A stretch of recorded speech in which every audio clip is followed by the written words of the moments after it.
He's the ultimate pawn, but the ultimate political player. Oh, by the way, if there's any peacekeepers out there, don't go on a mission with Captain Brackett because you don't come back. You'd think they would learn that, wouldn't you?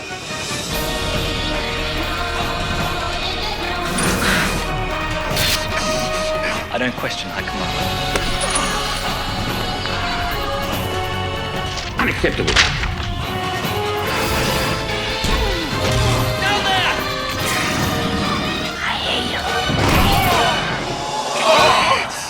My aunt was an actress in Melbourne in Australia, a very respected theatrical actress, and she was like my Auntie Mame, and I used to go and visit her every holidays, and I guess I got the interest sprang or it started from there, and so I did lots of drama at school and did speech and drama, and it was in the the school choir. We used to win every year in Sydney. It was exciting when you were 11. And then I remember I was 15 and I saw an article in a TV magazine about a show being made called Loss of Innocence, about a man's life from 13 to 50. And I thought, gee, I could do the boy in that. So I wrote off a letter and sent a photo and said, my name is David Franklin, I hope I can be of some assistance to you. And anyway, they flew me down to Sydney. I grew up in the country. And they flew me down to Sydney and we had an audition and got the job. And it's been downhill ever since. So that's how I started. We all have windows of usefulness. If we don't take advantage of them, our careers may fade. For example, my instincts tell me that your career may well be on the rise. I moved down to Sydney when I finished high school, and then I went overseas. I backpacked around Europe for a year, and I auditioned for NIDA, the National Institute of Dramatic Arts, which is the premier acting school in Australia. And I got in, and I also received notification that I had been accepted into a soap opera called The Restless Years. So I thought, well, I'll do this soap opera, save some money, and then go off and study at NIDA after that.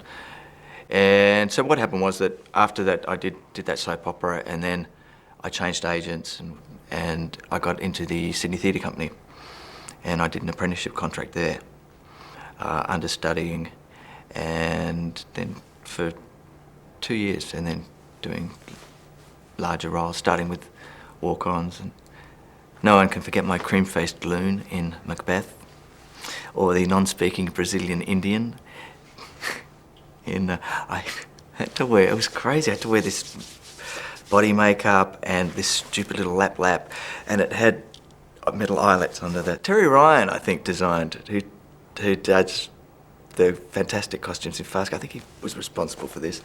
And I had this little G-string on under to cover my privates. But there was metal eyelets underneath for the elastic.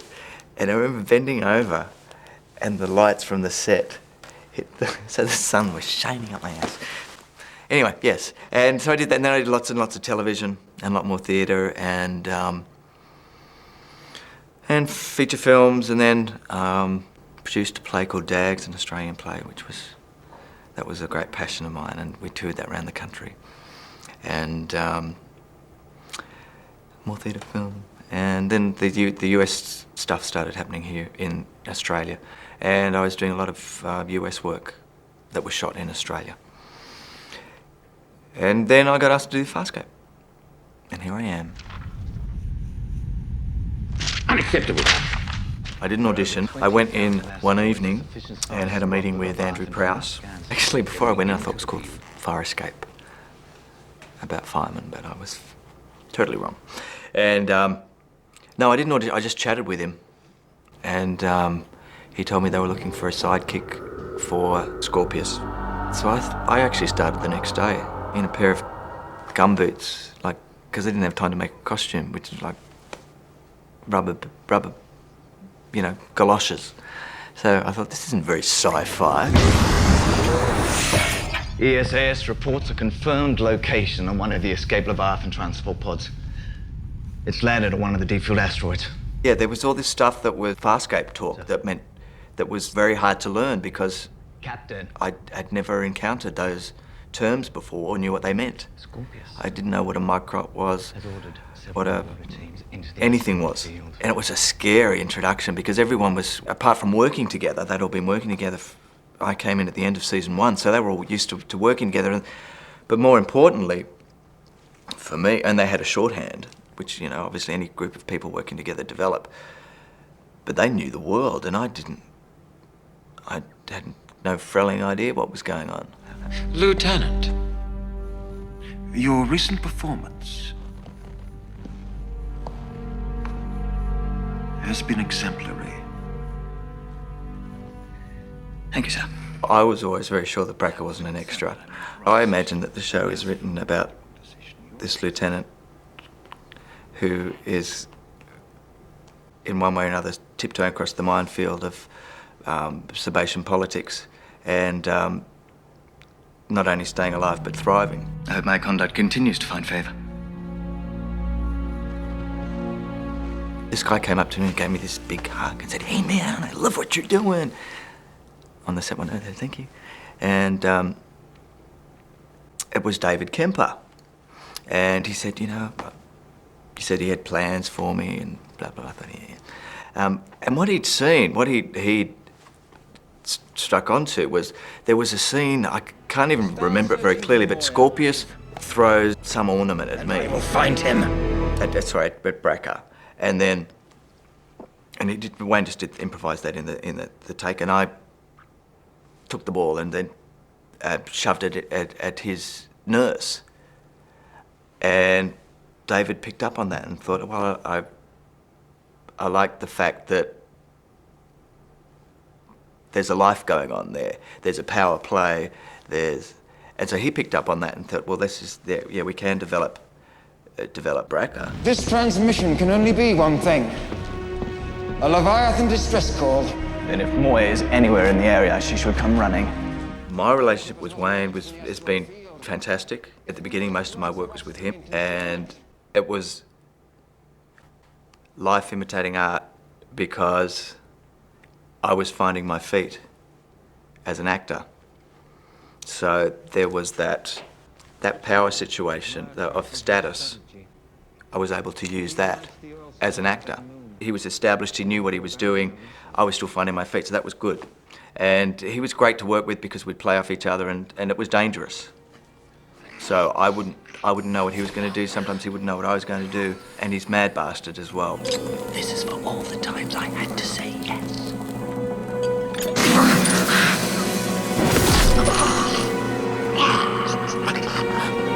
He's going, kick me, Dave. No, harder, Dave. I'm going, fine, okay, buddy.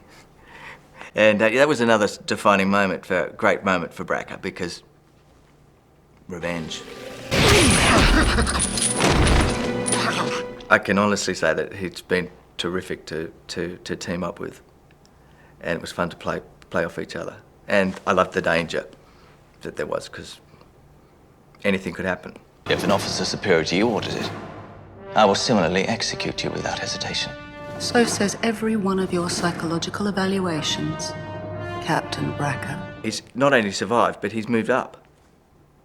And to do that with serving under Scorpius and Commandant Grazer, that's no small mean feat. You've got to admire that. You may not like him, but you've got to admire that.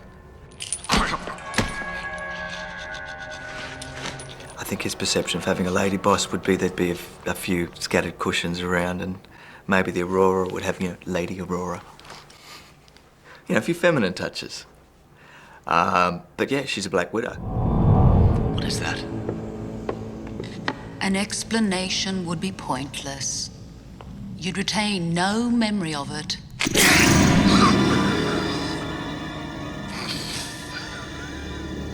Screeth. Can you hear me? It's Grazer. Report. I hear you. He becomes her stooge, which is very undignified. And Bracker is full of hubris. And, you know, to be, not even to be sexually molested at work, to be mock sexually molested. That's even worse. Mum! Captain, that was the best ever. You continue to amaze me. I'm glad I could be of service. Very demeaning, but necessary, so which is more important?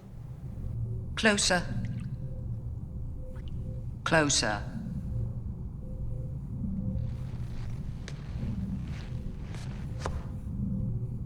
Down. On your knees. Power is an ultimate aphrodisiac, Are there any other vessels you know. near the planet? And her scratch and sniff is getting him off guard. And so those repressed emotions and desires are in real danger of surfacing. There's no room for vulnerability. That's dangerous.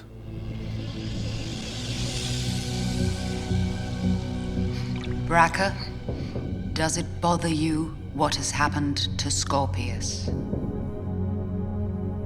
No. We won't need a squadron. We'll go to the planet together. You and me, 3 marauders, 20 soldiers.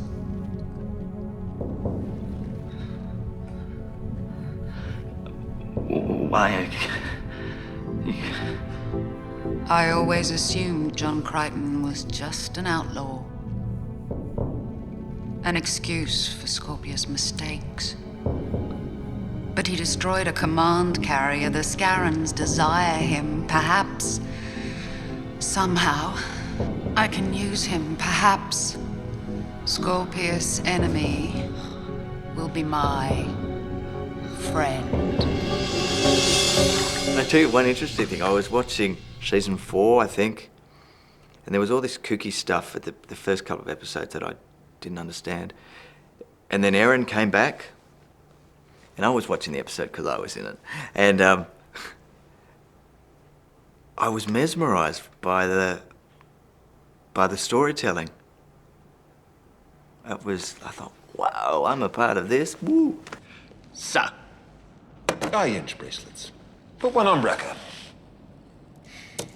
Cardago. If you will. What does it do? This gets you on board my ship. Put it on. Braca. Pay homage to the Dominar. What?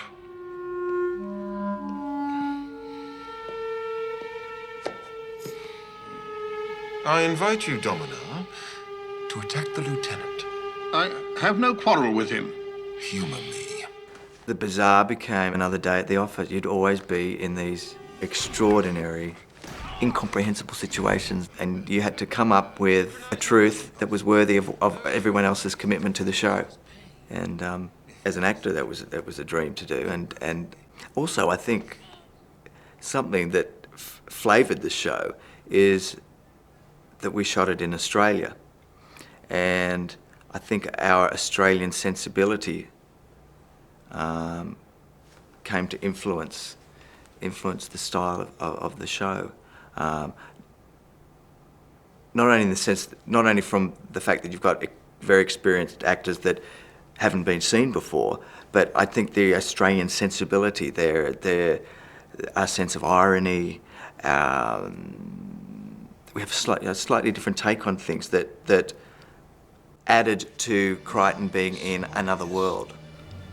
He was the American and we were all the aliens, and I think that was a fascinating. I think it would have been a different flavoured show if it had been shot in America.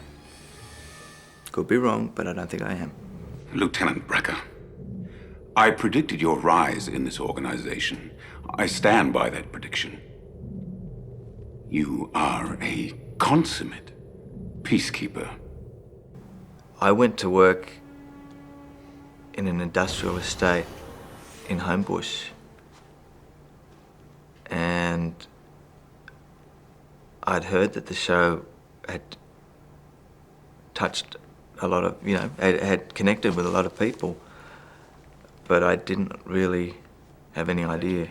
The people that seem to watch the show are not what I expected a fan to be. It's really not. And most of the people are, I'm not going to say run of the mill, because to watch Farscape you have to have a slight edge to you, but you've got this doctors, lawyers, much more intelligent people than me following the show, and it's been a community base too that I had no idea. It's been fascinating to see that Farscape has been a starting point for these disparate people to actually come together, and that has been their starting point for their interest. It's been the show, and then friendships, relationships form, for God's sake. Sometimes things that go on after hours here at conventions, you poof, whoa. Wherever this Earth is, the journey there is obviously impractical without wormhole travel. And only Crichton can command that. Then our best alternative is to seize him, learn what we can from him, then execute him. That's so weird when you work on, because you go to work. And you know it's special, but you're going to work, and you just, when you see it and everything's all come together, it still astounds me. Does Grazer know you're my spy? No. But she'll figure it out when she discovers you're alive. She must never find that out. We've got to stop her. She's organising a peace initiative with the Scarrans. They're using her. They'll agree to everything, then betray us when their forces are battle ready. What shall I do? Stall her, Braca. I'm not given to exaggeration, but the future of Peacekeeper survival depends on it.